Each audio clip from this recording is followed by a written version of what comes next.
vontade. Hoje o que eu vou fazer é um exercício que eu quero tentar a fazer algum bom tempo, que é um desenho meditativo, que nada mais é do que você desenhar sem ter a tua atenção consciente focado no desenho em si, no teu objetivo que normalmente você tem ao desenhar, que é representar alguma ideia na tua cabeça, representar um objeto, representar uma emoção, enfim, você não está necessariamente tentando desenhar aquilo que você quer desenhar, você vai só desenhar e deixar o teu subconsciente te guiar para ver se você está ou não indo na direção correta, né? Sem muito julgamento. Esse tipo de desenho é muito bom porque você precisa ser muito mais um passageiro do que você está fazendo do que de fato você guiar a tua mão para onde ela vai, né?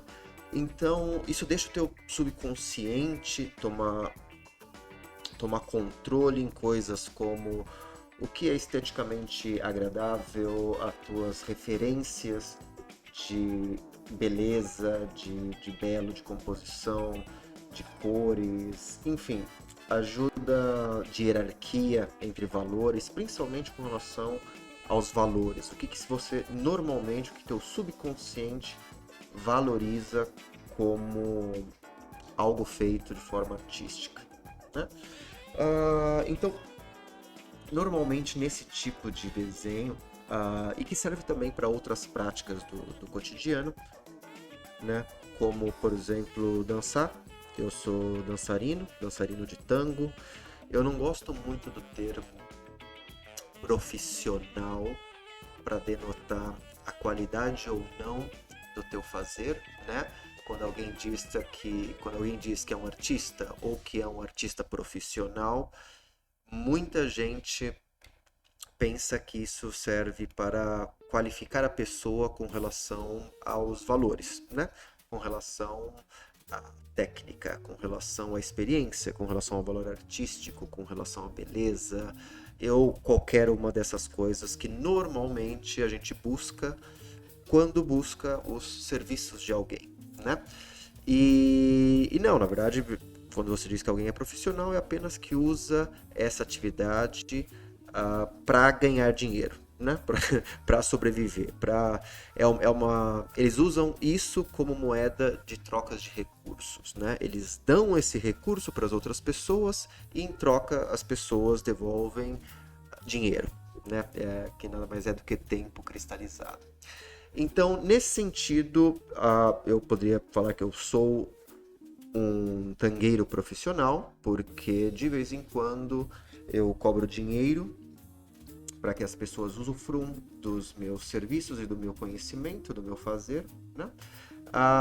Também eu poderia dizer que eu sou um artista plástico profissional, porque eu já cobrei dinheiro para fazer algumas peças pictográficas, né? Algumas imagens por aí.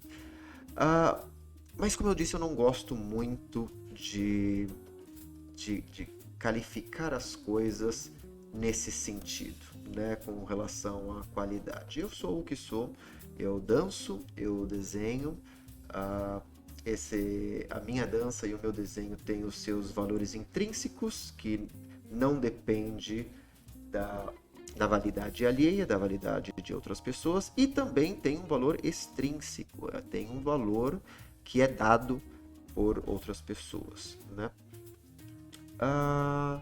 Nesse tipo de exercício eu gosto de fazer porque muitas vezes quando você foca a atenção em alguma coisa, você acaba deixando que o teu subconsciente tome controle. Você sabe muita coisa na tua vida. Eu vou fazer uma pausa aqui que eu tô preparando o mate, então talvez meus pensamentos fiquem mais confusos.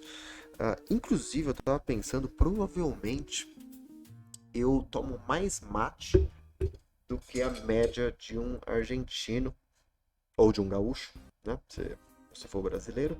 E eu tomo mais chimarrão ou mate do que provavelmente a média dessas duas culturas onde beber chá de mate, né, que basicamente é o chimarrão, é muito proeminente. Né? No Brasil, a gente é mais da cultura do cafezinho como veneno preferido, ideal. Mas nas culturas gaúchas e cultura aqui da Argentina, do Uruguai também, enfim, de toda a região do Pampa, tomar chá de mate é a droga da vez, né? E eu provavelmente devo consumir uns 2 quilos de mate por mês, aproximadamente, o que é um montão. Mas, enfim, divago. Agora já preparei meu mate. Hum, e posso continuar os meus pensamentos. Bom, então eu comecei a fazer essas gravações que eu não tenho a mínima ideia de como funciona, eu não sei se isso fica gravado ou não, eu não sei se eu vou conseguir utilizar esses vídeos no futuro como referência. Eu não sei, mas eu resolvi gravar porque mesmo se isso for perdido no espaço, essa informação for no espaço, ainda assim vai me servir para poder servir como um diário pessoal de depósito de pensamentos aleatórios, que é uma coisa que normalmente eu já faço ou tento fazer escrito, né? Enfim, eu tento escrever o máximo possível de ideias no papel, mas eu gosto de falar muito. E eu acredito que se eu começar a falar e não parar, vai servir para ouvir o que eu estou pensando em voz alta e ver as falhas de pensamento, ver o que pode ser melhorado ou não em matéria de comunicação. Então, essa transmissão também não deixa de ser uma prática de oratória que muitas pessoas já exercem quando elas falam sozinho, né? Então, acredito que essa transmissão vai servir para mim muito mais como um diário pessoal.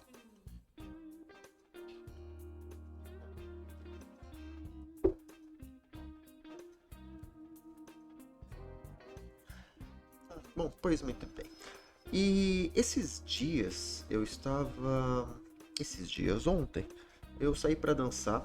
Eu fui na Milonga Muy Martes, que acontece martes, né? Como você poderia deduzir do nome. Que são dos mesmos organizadores da Muy Lunes, o pessoal da comédia. Eu não sei se eles ainda fazem tudo junto ou não, mas enfim, é o Martin Chile que toma conta, ele é um dos hosts de lá. E é uma milonga que eu gosto muito. Tem uma vibe muito, muito boa. As pessoas que vão aí, elas têm objetivos que parecem que são muito próximos do meu, quando eu vou socializar no ambiente de tango, né? Então me ajuda a aproveitar bem a milonga. Ela é uma milonga muito agradável. Eu normalmente tenho tandas muito boas e também tenho conversas muito interessantes. E numa dessas danças e conversas também, eu estava conversando com uma amiga, a gente estava dançando junto, e eu estava falando a respeito de pensar e dançar ao mesmo tempo. Eu sou tangueiro, né? Eu danço tango, que muitos de vocês que provavelmente vão ouvir isso, se vocês já são meus amigos, provavelmente vocês devem ser tangueiros também, mas se não, provavelmente você não tem muita ideia do que é o tango, a cultura. Provavelmente você sabe que é uma música argentina, tem toda a questão dos pontos turísticos de Buenos Aires para aí que envolve o tango, o caminito, a dança, a música e por aí vai, né? Mas você não tem muita ideia. Um dos meus planos para o futuro é tentar fazer um vídeo muito bonito e bem simples, bem simplificado, para poder mostrar pelo menos os fundamentos da cultura tangueira de uma forma fácil, que a pessoa realmente entenda, que saia melhor do que antes, que ela consiga absorver a informação e falar: olha só, agora entendi mais ou menos do que se trata, e enfim, e pode optar inclusive se ela quiser entrar ou não.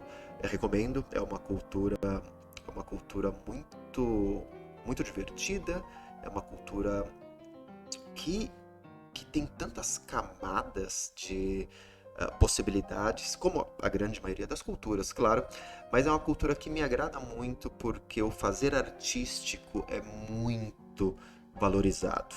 Ao contrário de muitas culturas que a grande maioria de nós está inserido, como o capitalismo, por exemplo, a cultura do capital, que a arte só tem valor, né, o fazer artístico só tem valor se ele atinge muitas pessoas. E aí por isso você vai fazer muito dinheiro.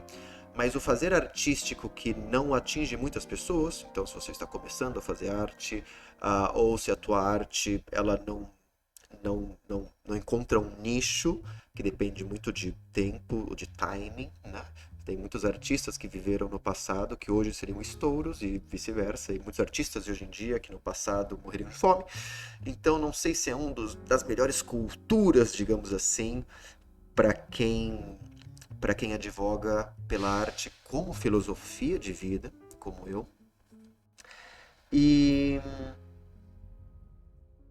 me perdi nos pensamentos. Pois é, e aí eu quero fazer um vídeo que pelo menos consiga explicar o tango. Mas eu sou tangueiro, faço parte dessa cultura e uma das coisas que nós fazemos, tangueiros, é sair muito para dançar, sair muito para socializar. Essa é parte importantíssima, assim como a cultura do forró, a cultura do samba, por exemplo. Essas oportunidades sociais, elas são muito importantes, né? E são muito presentes nessas culturas. Muito da história e dos valores dessa cultura são definidos pelos ritos que aí fazemos. E conversando com uma das amigas, que é dançarina também, eu estava advogando pela ideia de dançar sem pensar sobre, porque no tango, na cultura tangueira, a gente dança muito de improviso, né? É como jazz. A gente não dança com coreografias, existe o tango cenário, que é um subtipo, digamos assim, é uma das caixinhas, né, onde a dança tango se encontra, que esse sim é super coreografado, ele é feito para as pessoas assistirem muito mais do que pelo seu valor de dentro do abraço, né? Mas existe o tango social, o tango que se dança em comunidade, e esse ele é totalmente improvisado, né? Você encontra com alguém lá e fala, olha, vamos tentar se mexer de uma forma que seja bacana, mesmo que eu não te conheça, que você não me conheça, que eu não sei como você se mova, você não sabe como eu me movo, então a gente vai usar essa música aí como um parâmetro mínimo, né? Para ver se a gente consegue ter uma âncora para poder se agarrar nessa conversa. Seria o tema, digamos assim, dessa conversa que a gente vai ter. E bora improvisar essa conversa aqui. Vamos ver se a gente consegue, enfim, sair mais ricos dessa experiência. E aí, basicamente, essa é a experiência da grande maioria das danças de salão, né? Dessas danças que você precisa dançar com alguém de uma forma improvisada. É muito bom, inclusive, para a vida, fazer parte de alguma cultura que tem algum tipo de interação improvisada entre corpos, digamos assim. Artes marciais servem como exemplo também, assim como outras formas, ou massagens. A cultura tailandesa, por exemplo, tem uma forma de se comunicar com pressões feitas com massagem, mas é muito importante que alguma das suas culturas abarque alguma forma de comunicação que não seja verbal, né? Que seja focado no corpo, que seja focado em criar imagens, por exemplo, né? Como desenhos, como pinturas e tudo mais, porque isso enriquece muito a pessoa. Pois bem, nossa, eu viajo muito nas ideias, pessoas. Então, por isso que é até difícil eu falar, vamos falar um tema nessas transmissões, eu sempre troco.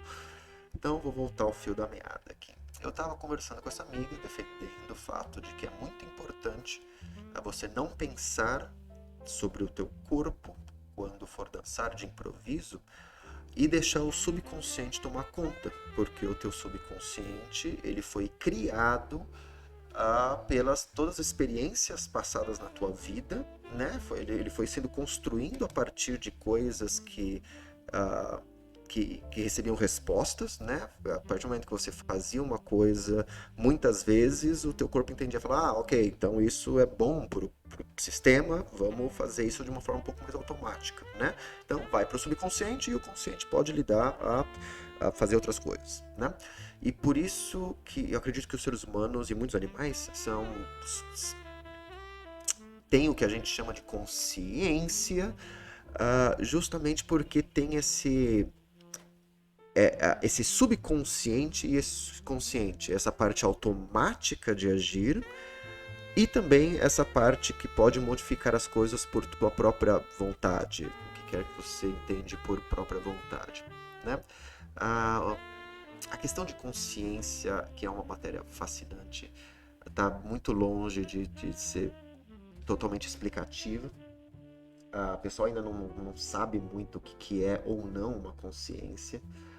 Então falar sobre isso é meio complicado.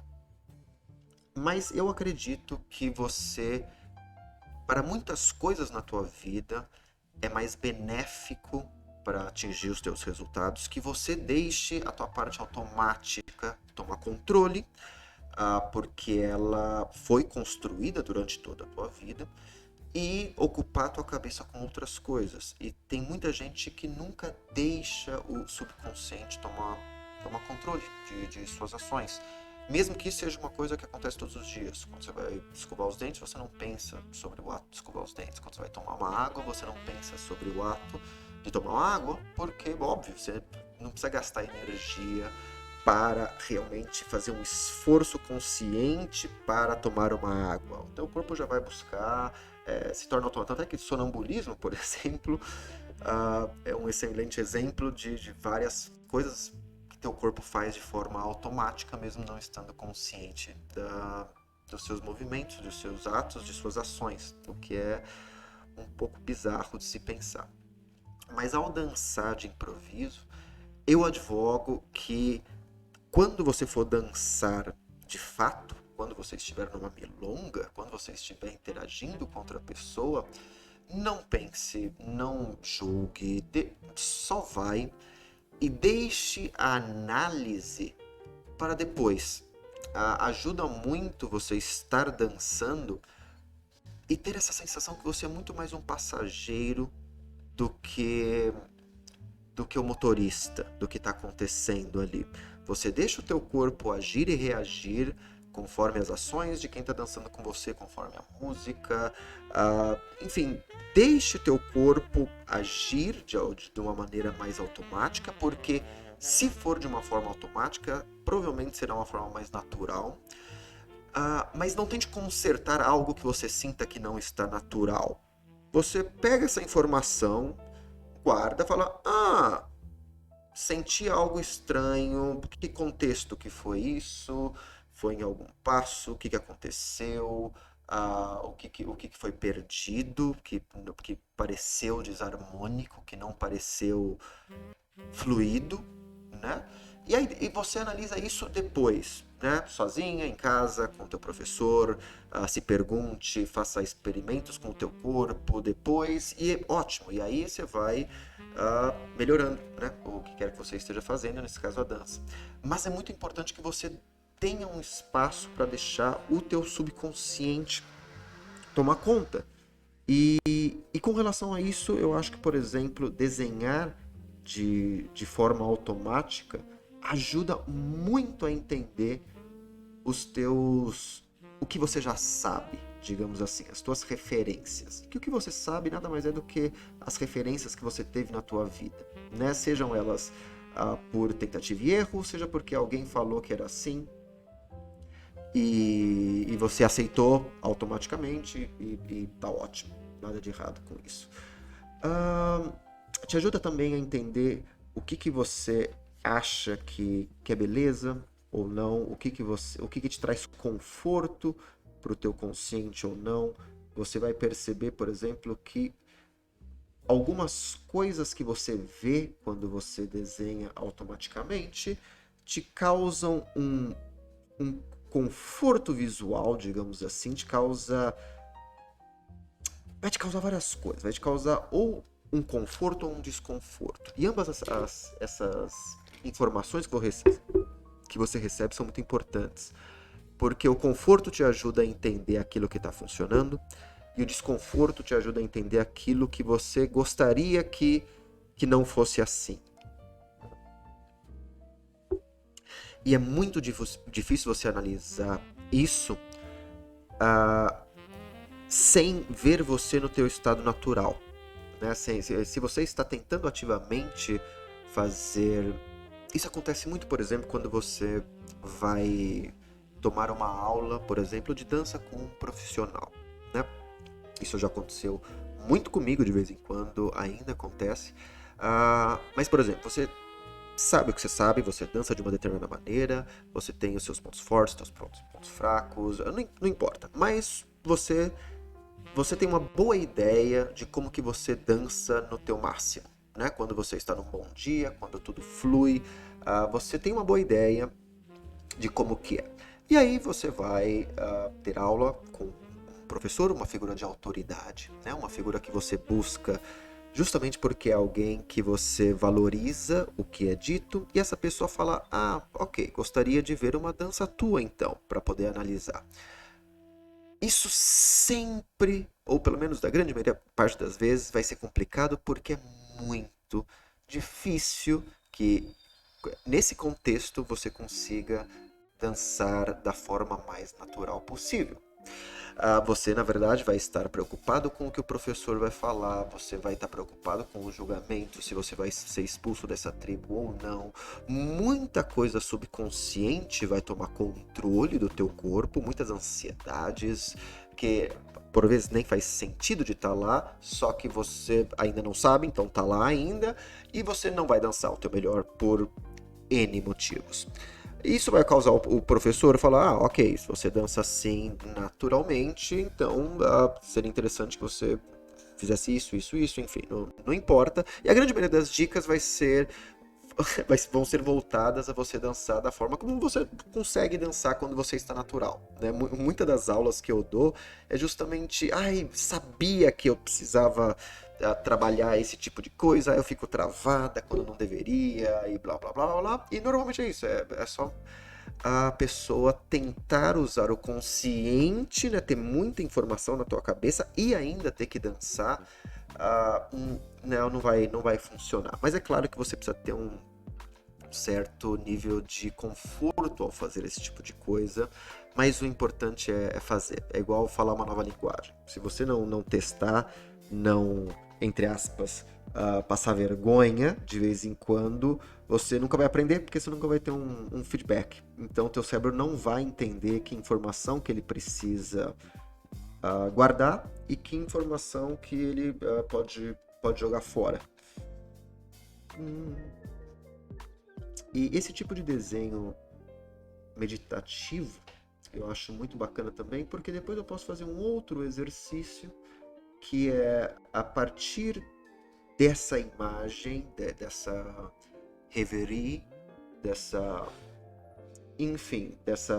manifestação do meu subconsciente, eu posso tentar aí sim colocar um significado nesse subconsciente. Então eu posso pegar o que já está aqui, que pode ser tanto as linhas literais, né, como as ideias, como por exemplo, esse formato negro na parte esquerda da tela.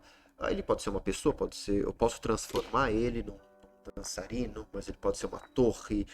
Mas o que ele me traz, por exemplo, é um sentido de algo estável, porém móvel, né? Alguma coisa que tem uma estabilidade, mas ela não é uma estabilidade estática, como se, por exemplo, o desenho fosse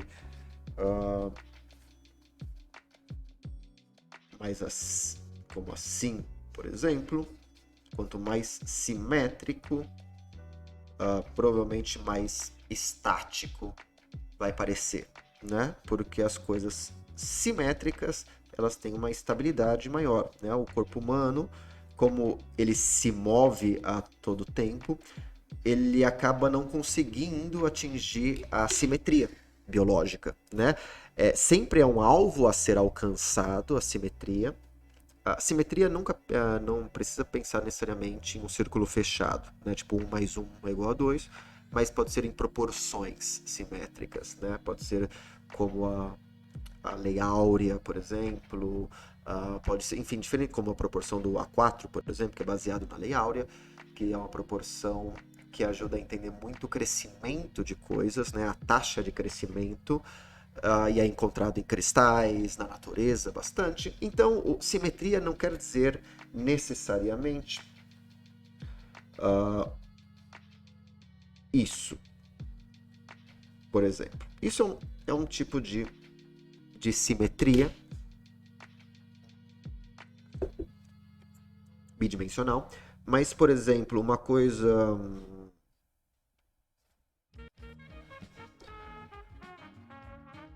desse tipo é simétrica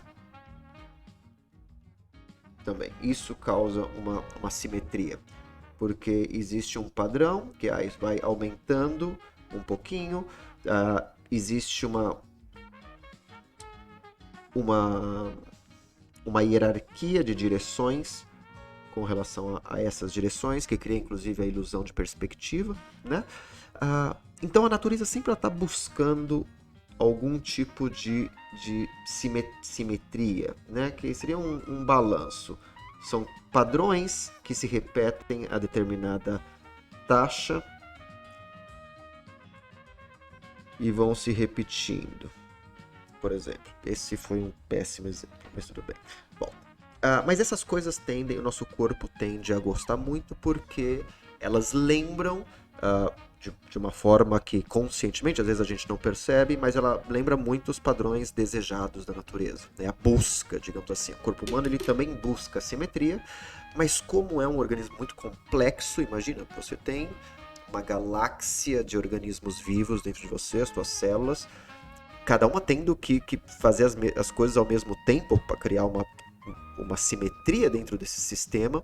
Então é muito complicado, né, de criar um balanço, mas os seres vivos sempre tentam, no fim, também buscar uma simetria com aquilo que lhe é proporcionado, né? E essa lição vale muito para dança também. Sempre é interessante buscar padrões simétricos, porque isso vai ajudar muito a você ficar de pé, você interagir com as outras pessoas, enfim. Mas, como eu falei, os exercícios seriam interessantes também. Por quê? Porque eu posso, por exemplo, agora que eu tenho essa mancha aqui, eu poderia, por exemplo, tentar trabalhar ela de alguma forma, né? Faz de conta que me trouxe paz de espírito esse formato. Por algum motivo, eu não sei explicar, não preciso explicar. Porém, eu posso levantar hipóteses, né? Fazer o meu cérebro trabalhar com hipóteses. Por exemplo, se eu fizer esse tipo de traço, cria um certo desconforto, porque cria um destaque muito grande nessa região, né? Mas se eu fizer isso e depois criar uma lógica do lado, já se torna menos desconfortável. Cadê aqui?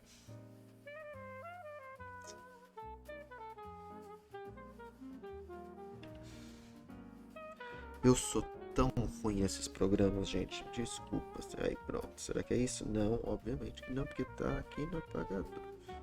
Eu queria descobrir uma forma que eu conseguisse. Que eu consigo. Tá.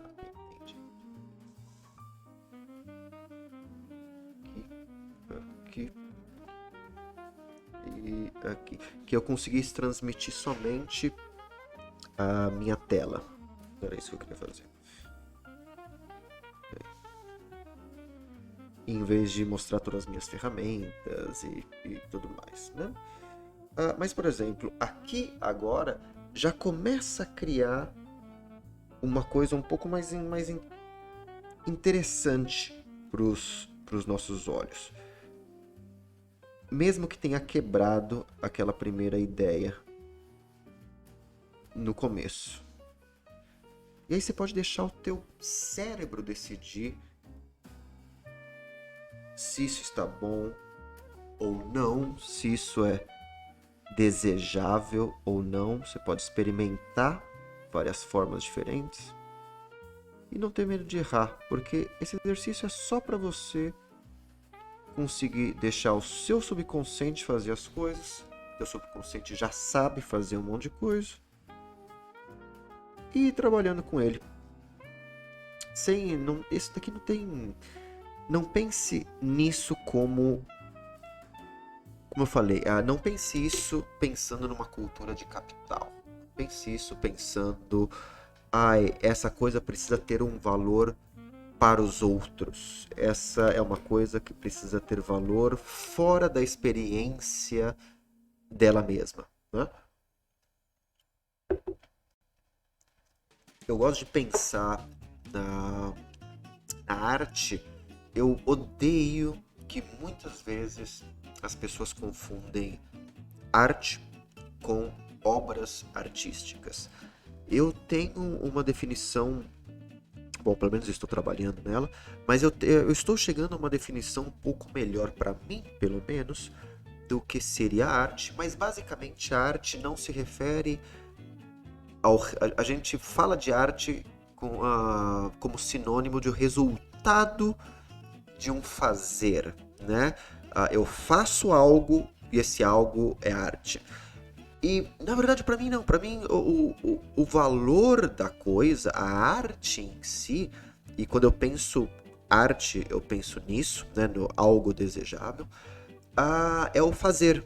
É o fazer algo de uma maneira bela, de uma maneira harmônica, de uma maneira buscando o ideal, buscando uma perfeição dentro das informações que você tem. Então, para mim, a arte é isso. A arte é a manifestação de um pensamento ideal, né? de um fazer ideal. E ela precisa ser um fazer, ela precisa criar uma... É o resultado dos teus processos mentais, da tua ideia, fazendo o teu corpo reagir de uma determinada maneira que ele acha que é uma maneira ideal dentro de determinado contexto. Então, no fazer imagens, por exemplo, você está tendo ideias de fazer imagens e você precisa fazer imagens. Como você pode fazer imagens? Pode ser de infinitas formas. Você pode desenhar no chão, você pode criar traços no chão, você pode fazer tatuagens no corpo, você pode arranjar folhas no piso, você pode dançar para alguém ver, você pode fazer movimentos, você pode criar, tipo, para que uma pessoa veja, né, capte a imagem visual de algo e crie um significado, seja o desejável ou não. Você precisa transformar essa coisa que está na tua cabeça e fazer algo, né, que possa ser observado por outras pessoas. E quanto mais você cria expertise, quanto mais eficiente você é no realizar as suas ideias ideais, isso cria uma conexão muito grande com as pessoas, e aí o que as pessoas falam que o artista é essa pessoa que é capaz de impactar muitas pessoas, ou então impactar poucas pessoas, mas de uma forma muito forte, muito efetiva, muito... São pessoas que inspiram por algum motivo. Então, fazer artístico, para mim, ele não é necessariamente ligado ao que comumente as pessoas ligam com arte, né? As belas artes, a pintura, desenho, escultura, canto, música, esse tipo de coisa. Mas, para mim, na verdade, qualquer atividade que você fizer, você pode fazer de uma maneira mais artística ou menos artística.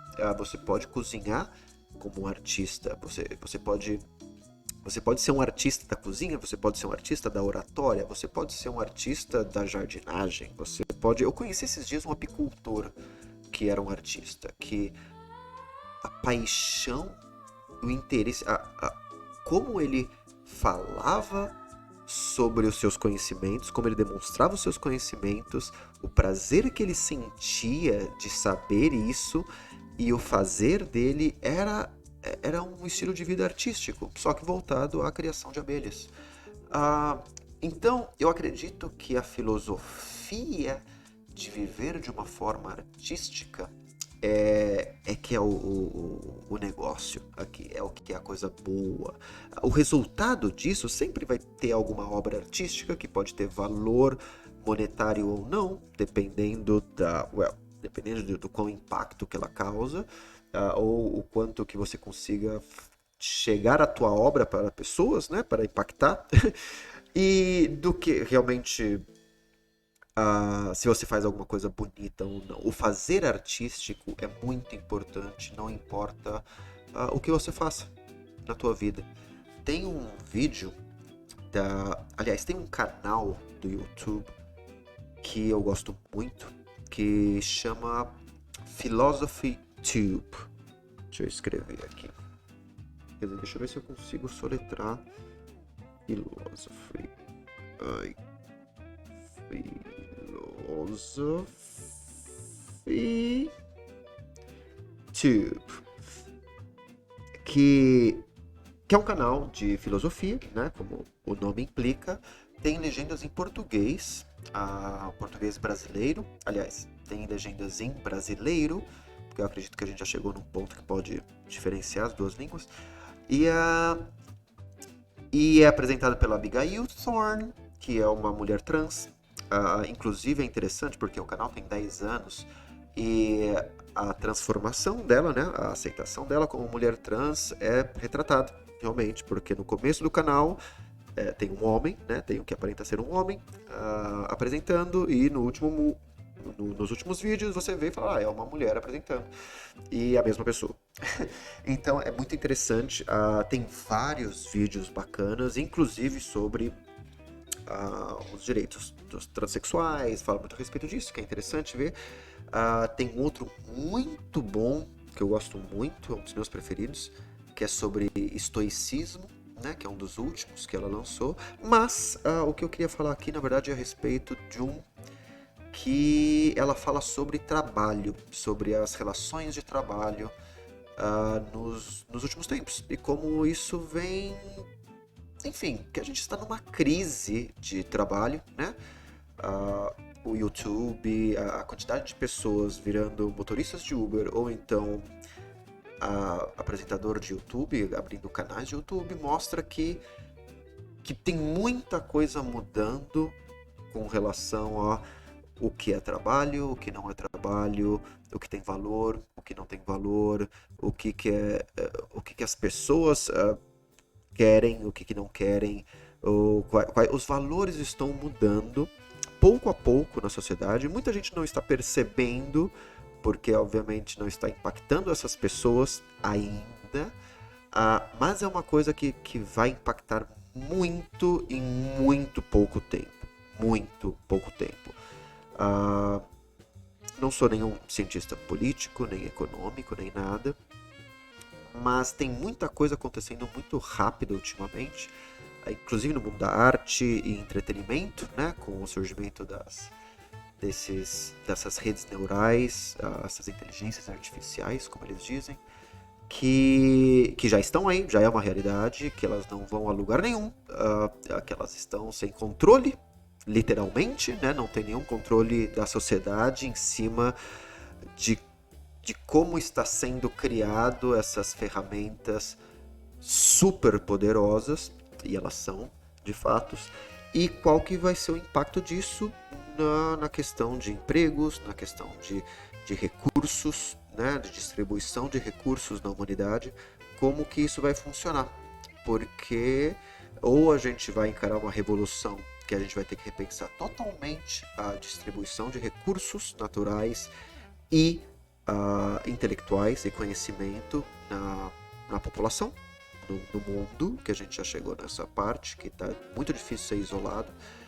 E a gente vai precisar repensar isso, ou então, enfim, a gente vai se destruir no processo, né? Então, espero que tenha pessoas apaixonadas, espero que tenham artistas que cuidam da parte social desse mundo, que estejam estudando como evitar a catástrofe que pode acontecer.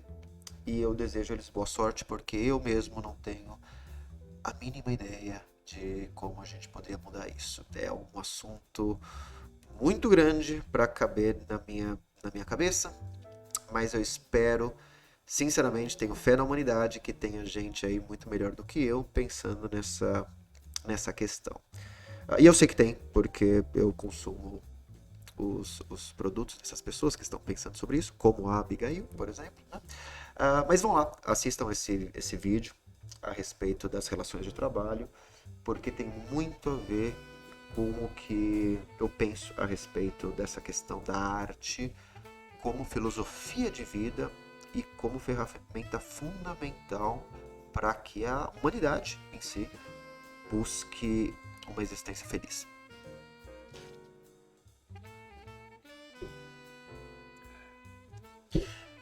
Um dos testes que eu queria fazer é se eu conseguia desenhar e falar ao mesmo tempo. Eu já estou falando faz 40 minutos de forma ininterrupta. Eu acredito que desses 40 minutos eu tenha de fato colocado a minha caneta eletrônica no meu tablet por menos de 5 minutos, talvez, ao mesmo tempo que eu estou falando. Mas mesmo assim, eu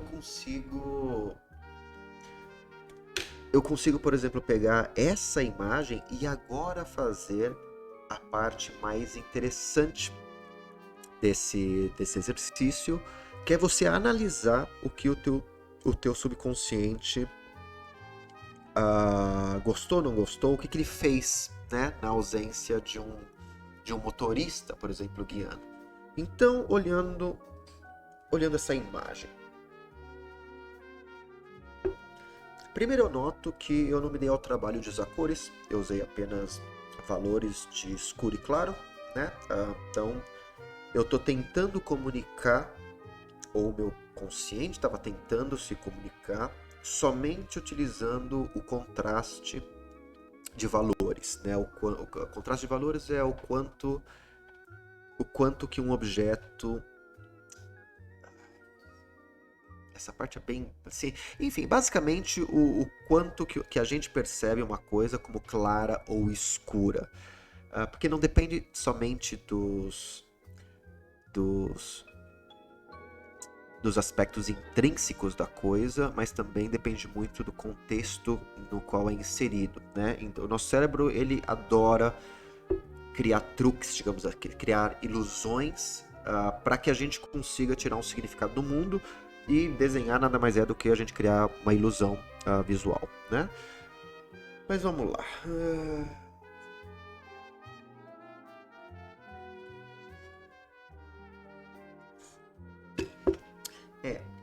Aqui, primeiro eu gostaria de falar, tipo, o que eu gosto dessa imagem e do que eu não gosto. O que eu gosto é porque tem uma boa diferenciação, digamos assim, entre os valores. Os formatos que eu criei, eles são bem claros, podem ser melhor, que é o que normalmente acontece na segunda fase desse exercício, que depois de eu analisar de fora, eu tento entrar e enfim, dar uns toques, digamos assim, nas coisas que me incomodam, né? Mas eu vejo que os shapes são interessantes, os shapes têm movimento, né? Tem uma direção, digamos assim, que eu possa... Eles passam uma determinada direção para mim, cada um desses formatos escuros, digamos assim, né? O meu cérebro, ele pode criar as ilusões necessárias, os truques necessários para dar uma sensação de movimento, mesmo que sejam apenas manchas bidimensionais na tela. a proporção entre os objetos de cena, né? A composição, que, como diria o Cynix, que é um outro. Esse é um artista da mente dos pincéis. Ele acabou de lançar um vídeo muito bom a respeito de composição artística, que é focado em desenho, é focado em pintura, mas serve para qualquer arte, serve para qualquer fazer artístico. Se você for dançarino, se você for um videomaker, se você for um jogador de videogame, que seja, se você for, não importa que tipo de fazer, se você gostaria que o teu fazer fosse mais harmônico, fosse mais agradável, digamos assim, desejável, recomendo muito o vídeo do Cynix, Sinix, sobre composição. É um vídeo em inglês, eu acredito que não tenha legendas, mas é um vídeo muito fácil de seguir, justamente por ele ser um mestre em composição. Ele consegue transmitir muita coisa com os desenhos, com os exemplos dele, mas também consegue explicar bem em palavras, né? Em figuras mentais estabelecidas na sociedade, mas a forma como ele desenha explica muita coisa que às vezes somente falando você não consegue entender. E um dos aspectos que ele diz com relação à composição, que composição nada mais é do que o arranjamento, é o arranjo de elementos em um determinado contexto, né? Nesse contexto, por exemplo, eu posso ver tanto o arranjo da forma como eu estou vendo no meu tablet, mas também eu posso ver como eles comunicam, por exemplo, com o background do Twitch, né? Como eles comunicam com o meu carrossel de artes ali em cima à esquerda, como ele comunica com as palavras embaixo. Então isso gera um determinado sentimento, digamos assim, um determinado estado mental.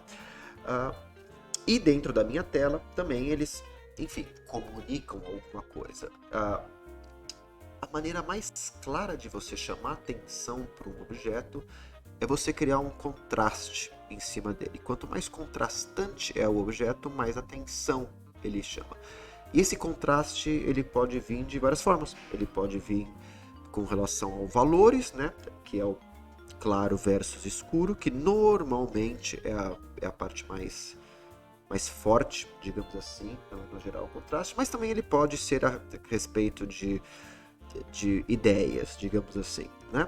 Claro contra escuro, mas pode ser também movimento contra parado, pode ser curvo contra retas. Então, qualquer coisa muito curva perto de várias coisas retas vai chamar atenção, ou qualquer coisa reta no meio de um monte de coisa curva também vai chamar a atenção. Qualquer coisa clara num ambiente escuro chama atenção. Qualquer coisa escura num ambiente claro chama atenção.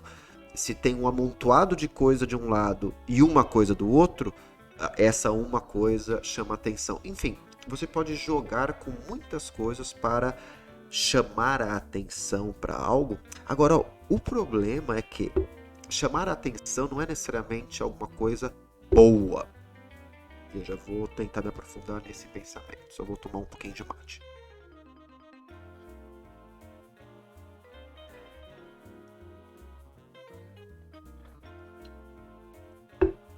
Pronto. Então, chamar a atenção não necessariamente quer dizer uma coisa boa. Porque se muitas coisas chamam a atenção do teu cérebro ao mesmo tempo, teu cérebro não é capaz de processar todas as informações de forma isolada, né, de forma com o valor com que cada informação tem, e ele meio que mistura tudo. Por exemplo, quando você vê uma TV em estática, por exemplo, tem muita informação lá dentro, tem muito, cada quadradinho, cada pixel daquele está acendendo e apagando, mas como não tem nenhum contraste, então o teu cérebro acaba, enfim, aquilo e uma tela em branco, por exemplo, tem o mesmo efeito no teu cérebro. É só uma coisa. Dentro da tela, ele não consegue distinguir uma coisa da outra, então para ele aquilo vira uma tela. Não importa se ela está apagada ou em estática, por exemplo. Nada do que acontece naquela superfície, por exemplo, merece uma análise de valor. Então, quando você está tentando desenhar algo, quanto mais informação você coloca, mais fácil é de você fazer com que o cérebro que está interpretando aquilo fique confuso e acabe não interpretando. E, enfim, a atenção dele vá para um outro lugar.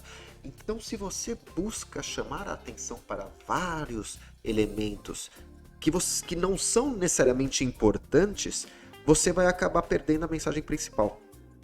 Inclusive, falando em mensagem principal, outra referência muito boa que eu recomendo para artistas que também são voltados para artistas pictóricos, né, artistas plásticos, mas também serve para qualquer tipo de fazer artístico, porque fala muito sobre a teoria de arte, né, a teoria de arte voltado para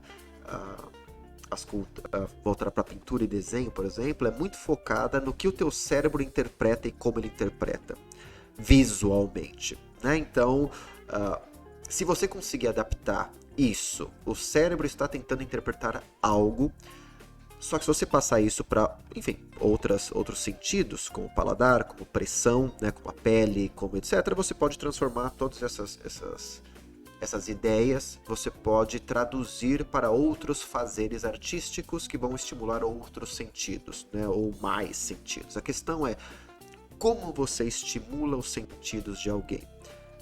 E por isso essas questões de contrastes, de harmonia, de harmonia entre os elementos lá dentro, para criar uma compreensão melhor, para entrar em harmonia, digamos assim, com quem está absorvendo o contato, é muito importante. Você pode usar isso para tudo que você faz na tua vida.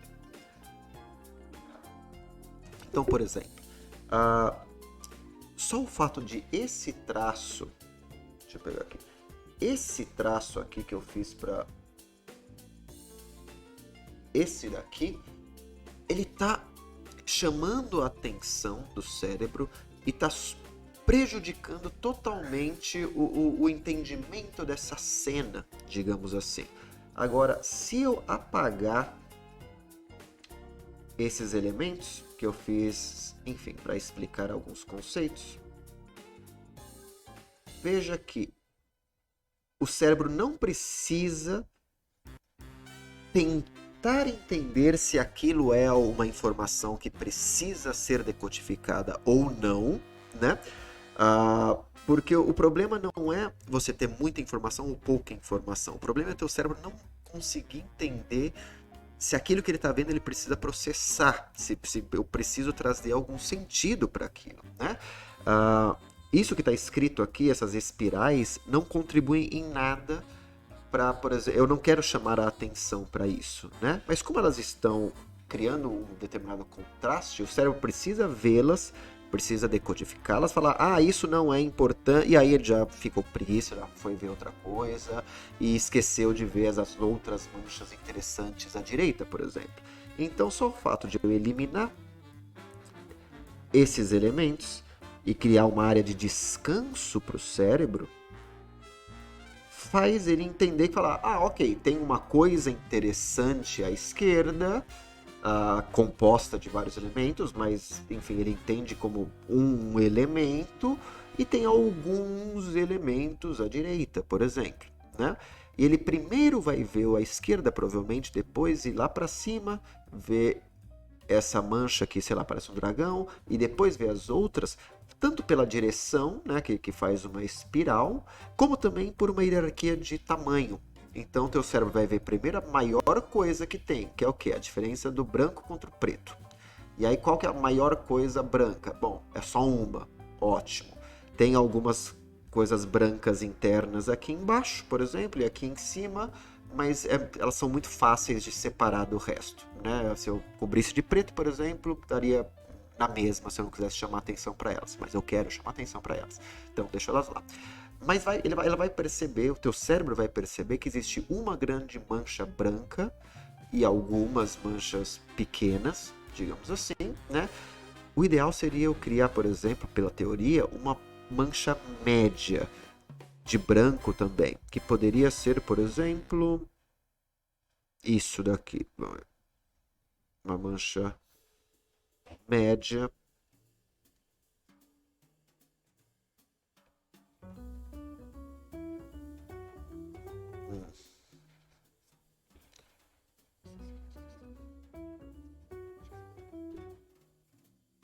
Como isso, por exemplo. Né? E tudo bem, tem uma lei que posso. O meu subconsciente normalmente vai determinar se algo parece bom ou ruim. Eu preciso me acostumar com os atalhos e com a posição do meu teclado aqui, no meu setup. Então vai acontecer muitas vezes de eu parar de falar porque eu tô olhando pro teclado.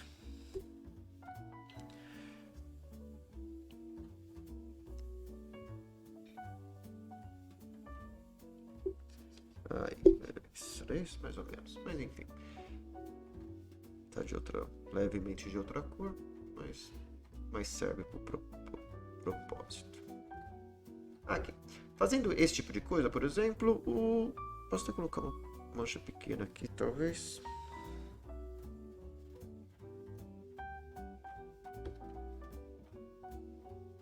Pronto. Já estou fazendo o que não é, o que eu não recomendaria fazer, que é o quê? É você ir consertando conforme você vai fazendo, porque a gente está só em fase de análise, mas é difícil, viu? É muito difícil.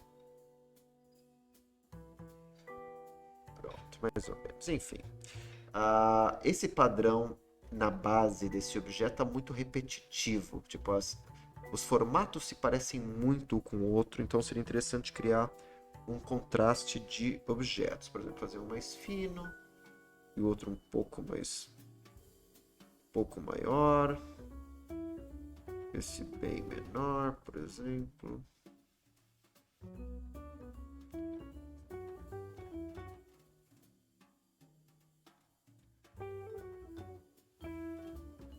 Algo assim, talvez. Criaria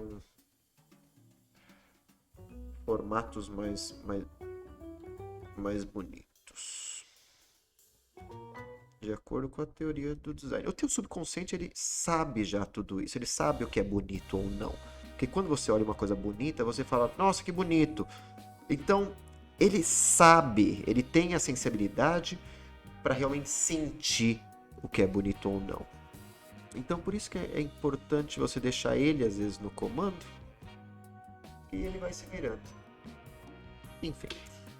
Até me perdi onde eu estava.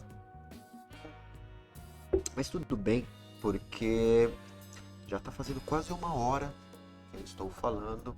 E eu acredito que 1 hora falando sem parar das minhas ideias que ocorrerem seja o ideal para eu não ficar louco, para eu me sentir que eu estou fazendo isso por obrigação, para treinar, porque 1 hora é normalmente o período de tempo que a sociedade encontrou para falar o quanto tempo que demora para passar uma informação, né? Uma aula de 1 hora, digamos assim.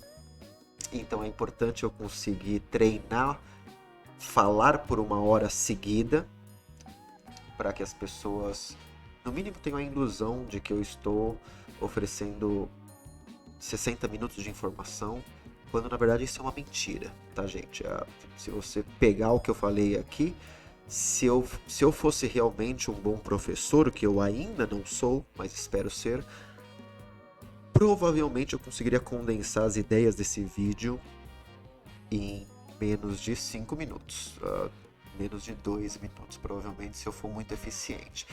Mas como eu não sei as ideias ainda que eu quero passar nos vídeos, então eu preciso fazer primeiro essa parte para deixar o meu subconsciente jogar tudo, e aí depois eu vejo de fora e falo, tá, pelo menos já tenho com o que eu falar. Bom, vou me despedindo então. Espero que vocês tenham gostado. Esse vídeo vai ficar online provavelmente por 1 semana. Não sei como funciona muito o Twitch ainda, mas tudo bem, porque se ele perder no éter do tempo, ele já tem o seu valor intrínseco, independente do valor extrínseco dele. Então, agradeço, agradeço o teu ouvido, agradeço o teu olho por estar vendo e me acompanhando nessa jornada. Eu espero fazer esse streaming quase todos os dias, pelo menos no começo, porque é uma coisa que eu estou fazendo mais para mim. E se alguém aproveitar isso para alguma coisa na vida dela, ótimo. A minha função como ser social está sendo cumprida. Então, mando um beijo para todo mundo. Se alguém tiver, enfim, qualquer questão a respeito de mim, de qualquer coisa, na verdade, aqui embaixo você pode encontrar o meu site, né? Que é prazerjoão.com, que lá tem um formulário para você, se você quiser realmente receber newsletter, né? Tipo esses e-mails de vez em quando para eu falar da minha vida. Até o momento eu mandei um total de 0 e-mails, porque eu não, enfim, não tenho muito o que falar da minha vida, eu acho, e nem tenho muita gente interessada em saber da minha vida. Então, né, se você está interessado, mande enfim, se inscreva, né, nessa newsletter, porque se tiver pelo menos uma pessoa interessada, aí me força, putz, a escrever pelo menos para essa pessoa, né? O que é uma coisa que eu gostaria de fazer. Se não, você pode mandar uma mensagem no Instagram, ou então, e me siga no YouTube, Prazer João. Não tem absolutamente nada lá, por enquanto, né? Espero subir algum desses vídeos aqui, muito mais curtos, ou então só fazer o upload por lá. Eu não sei ainda, eu não sei que tipo de valor extrínseco que pode ser tirado disso, mas talvez eu possa deixar lá e deixar as pessoas decidirem, né? Tá aí, eu gravei esse vídeo, então acho que eu vou subir lá por via das dúvidas. Vamos ver aonde isso leva.